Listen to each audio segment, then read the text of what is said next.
बहुत बहुत स्वागत करता हूँ फ्रेंड्स आपके अपने चैनल पटेल्स व्यू के अंदर।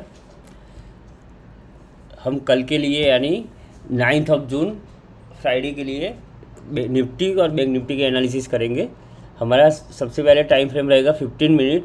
हमेशा लंबे टाइम फ्रेम के ऊपर एनालिसिस करो और शॉर्टर टाइम फ्रेम के ऊपर ट्रेड लो। बैंक निफ्टी की एनालिसिस करेंगे फ्रेंड्स हम सबसे पहले।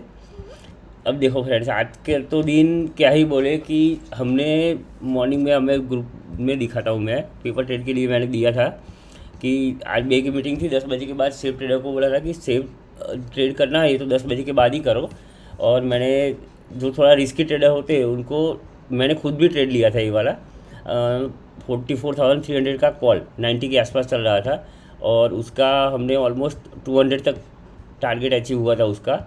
काफ़ी सारे लोगों ने, मैंने खुद 105 के ऊपर दे दिया, फिर उसके बाद 120 के ऊपर के आसपास लिया, फिर 150 के आसपास बेचा। तो चलता रहता है फ्रेंड्स वो सब चीज़ें। फिर आरबीआई की पॉलिसी आई, उसमें ऑलमोस्ट फ्लैट ही था, अनचेंज ही रहा है वो। तो मार्केट के लिए वैसे पॉजिटिव था, मगर एक्चुअली मार्केट इतना ट्रैपी था सेकंड हाफ के अंदर, तो इसीलिए मुझे लग रहा था कुछ ना कुछ ट्रैपी होगा। जैसे हमारा बजट डे आया था, अगर किसी बंदे ने बजट डे के ऊपर ट्रेड किया होगा तो उसको पता रहेगा कि फर्स्ट हाफ के अंदर इतना बुलिश था कि जैसे बजट इतना अच्छा है, और सेकंड हाफ के अंदर इतना बेरिश कर दिया था मार्केट को कि पूरा पुट 7 रुपये का पुट 450-500 तक गया था ऐसा। ठीक है, तो मैंने क्लियर कट लिखा ही था कि भाई वो बात को मानो, वो trading always ended in the loss. मैं सिर्फ बता सकता हूँ, बाकी फिर आपकी मर्जी। ठीक है, और यहाँ देखो आप, काफ़ी सारे फ्रेंड्स ट्रैप भी हुए होंगे। हमने ये वाला मूव बड़ी अच्छे से कैप्चर किया था, ये वाला। ठीक है, और यहाँ से ब्रेकडाउन हुआ था। फिर ये वाला जो सपोर्ट रेंज था हमारा 44,260 के आसपास, 200 से 260 के आसपास सपोर्ट जोन था। यहाँ पर मैंने कॉल साइड की एंट्री दिया था यहाँ पर, और हुआ ऐसा था कि ये वाले जो यहाँ कहीं दिया था 12:30 के आसपास, और यहाँ पर एसएल हिट हुआ था। और मगर मेरा भी एसएल हिट हुआ था, वहाँ पर मैं भी ट्रैप हुआ था, मगर यहाँ पर मैंने एंट्री बनाई थी करीबन 60 के आसपास, और यहाँ 90 के आसपास मैंने सेल किया था। उसके बाद मैं पुट साइड नहीं गया था क्योंकि मुझे लग रहा था कि मार्केट यहाँ से बाउंस ही होगा। ठीक है, मगर पुट साइड जाने का कोई रीज़न ही नहीं था। मार्केट ओवरऑल देखने जाए फ्रेंड्स तो बुलिश ही थी। ठीक है, और यहाँ पर पूरा ट्रैप बिछाया गया था। और जब तक चीज़ें समझ में ना आए फ्रेंड्स, ऐसा नहीं होता कि हर लाल कैंडल के ऊपर हमें पुट में जाना है, हर ग्रीन कैंडल के हमें कॉल में जाना है। समझो, अगर किसी ने पुट साइड एंट्री लिया होगा यहाँ कहीं, ठीक है, यहाँ कहीं, ठीक है, तो उसका भी काफ़ी अच्छा प्रॉफिट हुआ होगा। यहाँ तक का ये सपोर्ट लेवल था, यहाँ तक भी किसी ने रखा होगा तो भी काफ़ी अच्छा प्रॉफिट हुआ होगा। मगर मैंने खुद पर्सनली ग्रुप के अंदर भी नहीं दिया था और मैंने खुद भी नहीं लिया था, क्योंकि जब तक चीज़ें फ्रेंड्स जब तक समझ में ना आए तब तक ट्रेड मत करो। अगर ग्रीन कैंडल बनती है, सपोज मान लो ये बुलिश साइड है, तो यहाँ सपोर्ट लेके ऊपर जा रहा है और सपोर्ट ब्रेक होता है तभी हमें पुट साइड जाना है, समझो। मगर ये चीज़ ट्रैप कर सकती थी, इसीलिए मैंने पुट साइड ट्रेड नहीं लिया। चलो ट्रेंड मिस हो जाए तो चलेगा, मगर हमें अननेसेसरी लॉस नहीं करना है, क्योंकि नीचे ईएमआई की लाइन थी, समझो 200 डेज़ का, यहाँ से भी मार्केट बाउंस हो सकती थी। तो हमें रिस्क लेना ही नहीं है। All and selling is always fast friends. Buying से ज़्यादा सेलिंग हमेशा फास्ट रहती है। और काफ़ी सारे फ्रेंड्स मुझे बता रहे थे कि कैंडल समझ में नहीं आती। मैं क्या करता हूँ फ्रेंड्स, हाइकरनासी रखता हूँ। ये वाली हाइकरनासी से क्या होता है कि चार्ट थोड़ा क्लियर दिखता है, और नॉर्मल कैंडल जो होती है जब ट्रेड लेते हैं ना तो कन्फ्यूज़न कम होता है हाइकरनासी के अंदर। और ये जो नॉर्मल कैंडल स्टिक पैटर्न होती है इसके अंदर काफ़ी सारी चीज़ें होती है, हैमर बनती है, बुलिश पिन बार बनती है, तो उससे क्या होता है कि कन्फ्यूज़न ज़्यादा बढ़ेगा। और आपको हर बार लगेगा कि हैमर बनी है तो चलो कॉल साइड चले जाते, इन्वर्टर हैमर बनी है तो ये कर देते। तो हमेशा माइंडसेट तो थोड़ा क्लियर रखो, हमेशा ट्राई करो कि सपोर्ट रेजिस्टेंस और प्राइस एक्शन के साथ ट्रेड करो। अगर मार्केट देखो यहाँ पर डाउन साइड आने का रीज़न यही था एक, कि मार्केट डाउन हुई फिर साइडवेज हुई, तो हमेशा मार्केट क्या करती है, पहले के ट्रेंड को फॉलो करती है, पिछले वाले ट्रेंड को। जब भी मार्केट गिरती है या चढ़ती है, अगर चढ़ने के बाद यहाँ पर साइडवेज होती है ना, तो 90% चांसेस होते हैं कि मार्केट बुलिश ही होगी।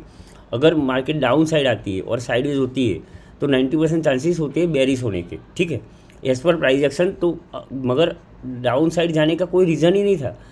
मार्केट ओवरऑल बुलिश ट्रेंड है, डेटा बुलिश है, सब कुछ बुलिश है, तो हमें नेगेटिव साइड जाने का चांस नहीं है।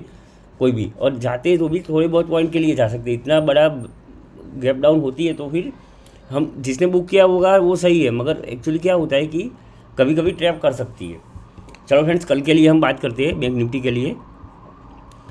अगर मार्केट मान लो एज पर डाउ जोन देखने जाए, अभी डाउ अभी चल रहा है पॉजिटिव चल रहा है, और फ्यूचर चल रहा है हमारा, देख लेते हैं निफ्टी फ्यूचर। ये तो वैसे भी दगेबाजी बोलूँगा इसको मैं, कि कोई ज़्यादा मतलब नहीं है। वो लास्ट 734 के ऊपर चल रही है बैंक निफ्टी, ठीक है, और 722 का क्लोजिंग दिया हुआ है, 709 का, ठीक है। तो हमें क्या करना है, सपोज़ मान लो फ्रेंड्स, हम देख लेते हैं यहाँ, अगर मार्केट इस सपोर्ट के ऊपर खुलती है ना, अगर साइडवेज होती है, सपोज़ खुलने के बाद थोड़ा टाइम स्पेंड करती है ऐसे, तो हमें बुलिश ट्रेड ही लेना है फ्रेंड्स, ठीक है। हम बेरिश कब होंगे, इस कैंडल सपोर्ट के नीचे कोई कैंडल बनाती है, सपोज़ मान लो इसके नीचे कोई कैंडल बनती है 44,085 के नीचे, तो ही हम बेरिश साइड जाएंगे, वरना हमारा व्यू ऊपर की साइड ही रहेगा। और फर्स्ट टारगेट ये वाला रहेगा। ये वाला थोड़ा मुश्किल लग रहा है कल के लिए फ्रेंड्स, कि कल इसके अंदर क्या होगा कि यहाँ पर ट्रैप हो सकता है, तो और कल वैसे भी फ्राइडे है, तो हम ज़रा संभल के ट्रेड करेंगे। अगर इसके नीचे आती है, सपोज़ गैप डाउन खुल जाती है, मान लो कहीं यहाँ कहीं, ये भी सपोर्ट जोन ही है फ्रेंड्स, 44,805 के आसपास, यहाँ साइडवेज होती है सपोज़, या प्राइस एक्शन बना के फिर ऊपर जाती है ना, तो हमारा फर्स्ट टारगेट ये वाला रहेगा और सेकंड टारगेट ये वाला रहेगा, ठीक है। अगर यहाँ कहीं फ्लैट होकर नीचे की तरफ आती है, तो हमारा सपोर्ट लेवल यही रहेगा 43,805 ये वाला, ठीक है। तो ये सपोर्ट लेवल हमेशा मार्क करके रखना फ्रेंड्स, यही चीज़ें काम में आएंगी। अगर यहाँ से नीचे आती है तो यहाँ रुकेगी, और यहाँ से ऊपर जाती है तो यहाँ पर, यानी हमें फर्स्ट प्रॉफिट बुकिंग यहाँ पर ही कर देनी है। सेम चीज़ की यहाँ पर है कि निफ्टी के अंदर मैं बताता हूँ कि निफ्टी सपोज़ क्लोज हुई है यहाँ कहीं, ठीक है। अगर गैप डाउन खुलती है, हेवीली गैप डाउन खुल जाती है यहाँ कहीं, तो ये सपोर्ट माना जाएगा 18,606, ठीक है। यहाँ से अगेन बाउंस हो सकती है यहाँ तक 695 तक, अगर उसके ऊपर सस्टेन करती है तो 728 के ऊपर तक जा सकती है। और यहाँ इसके बीच में फ्रेंड्स साइडवेज ही ट्रेड करना है, स्कैल्पिंग ट्रेड ही करने हैं, ठीक है। इसके ऊपर अगर कैंडल सस्टेन होती है तो मैक्सिमम लेवल यहाँ तक के है, मगर जाने के चांसेस कम है। फिर भी अगर जाती है तो यहाँ पर फाइनल प्रॉफिट बुकिंग कर लेनी है, ठीक है। अगर मार्केट मान लो कि कहीं गैप अप खुल जाती है यहाँ कहीं, तो सबसे पहले 5-10 मिनट वेट करो फ्रेंड्स। साइडवेज अगर होती है, प्राइस एक्शन बनाती है, कंसोलिडेट होती है यहाँ पर, उसके बाद देखो कैंडल इसके ऊपर सस्टेन होती है तो ऊपर की तरफ, अगर इसके नीचे जाती है तो हमारा फर्स्ट टारगेट ये वाला रहेगा 728 का, ये वाला। अगर वहाँ से नीचे आती है तो ये वाला 18,695 का, अगर उसके नीचे भी आती है तो ये फाइनल सपोर्ट रहेगा 18,606। अगर इसके नीचे जाती है तो बड़ा बुकाल आ जाएगा फ्रेंड्स, बहुत अच्छी तरह से गिरेगी फिर मार्केट। मगर इतना कुछ नेगेटिव न्यूज़ है नहीं वैसे देखने जाए तो। कल का मार्केट में साइडवेज टू बुलिश समझ रहा हूँ, फिर देखते हैं कि क्या होता है फ्रेंड्स। और जिसी ने भी फ्रेंड्स आज ओवर ट्रेडिंग किया होगा, मैंने तो सेकंड हाफ के बाद तो कुछ किया ही नहीं था, कॉल के अंदर थोड़ा बहुत प्रॉफिट बुक करने के बाद फिर ये हैवी सेल आया था, मैंने जस्ट देखा, मगर मैंने खुद ट्रेड नहीं लिया था ये वाला, ये जो ट्रेंड है उसके अंदर, ठीक है। तो फ्रेंड्स चीज़ों को समझो, ऐसे ही मत ट्रेड करो जब तक चीज़ समझ में नहीं आती है। अगर लाल कैंडल बनाती है, रेड कैंडल ये वाली, तो चीज़ों को समझो कि रेड कैंडल क्यों बन रही है और हम पुट साइड क्यों जाए।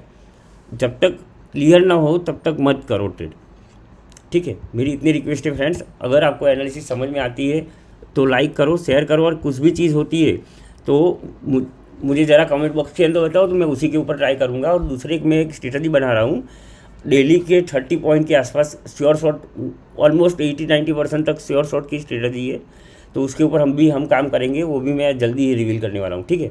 दिन में एक ही ट्रेड करो, सिर्फ 30 पॉइंट बुक करो और ट्रेड को क्लोज कर दो, ठीक है। आई होप आपको एनालिसिस समझ में आई होगी। Please do like, share and subscribe. Thank you.